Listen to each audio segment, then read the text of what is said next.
Friends சிறகடிக்கும் ஆசை துடிப்பமோ இப்போ மீனா இருந்துட்டு மனோஜ் கிட்ட எல்லா விஷயமும் சொல்லி கேட்குறாங்க. ஆமாம், நான் இதுக்காக இந்த பழியை இவளுக்கு உண்மையை தெரிஞ்சிட்டு இருக்கு. இதுக்கும் மேலே நம்ம இந்த உண்மையை மீனா கிட்ட சொல்லக்கூடாதுன்ட்டு சொல்லிட்டு மனோஜ் இருந்துட்டு எல்லாமே மறைச்சிட்டு இருக்காங்க. இருக்கும்போது சொல்லுங்க மனோஜ், இது எல்லாமே நீங்கள் தான் சின்ன வயசில் ஒரு கொலையை பண்ணி நீங்கள் முத்து மேலே பழியை தூக்கி போட்டு வச்சிருக்கீங்களான்றாங்க.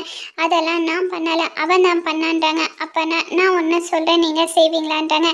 இந்த சாமி முன்னாடி நீங்கள் சத்தியம் பண்ணி கொடுங்க, நீங்கள் செய்யலன்ட்டு சொல்லிட்டு மீனா சத்தியம் பண்ணுங்கன்ட்டு சொல்லிட்டு மனோஜை சொல்கிறாங்க. இதை கேட்ட உடனே இப்போ மனோஜ் பயங்கரமாக ஷாக் ஆகுறாங்க. ஏன்னா இவ்வளோ பெரிய ஷாக்காக தரன்றாங்க. சாமி முன்னாடி சத்தியம் பண்ணால் உண்மையை தான் சொல்லி ஆகணும், என்ன பண்ணுறது, வேறு வழி இல்லைன்ட்டு சொல்லிட்டு சொல்கிறாங்க. உடனே ரோகிணி வராங்க. மனோஜ், நீங்கள் தான் தப்பு பண்ணல, எதுக்காக பயந்துட்டு இருக்கீங்க, போயிட்டு சாமி முன்னாடி நீங்கள் சத்தியம் பண்ணி கொடுங்கன்ட்டு சொல்லிட்டு இப்போ ரோகிணி மனோஜ் கிட்ட சொல்லிட்டு இருக்காங்க.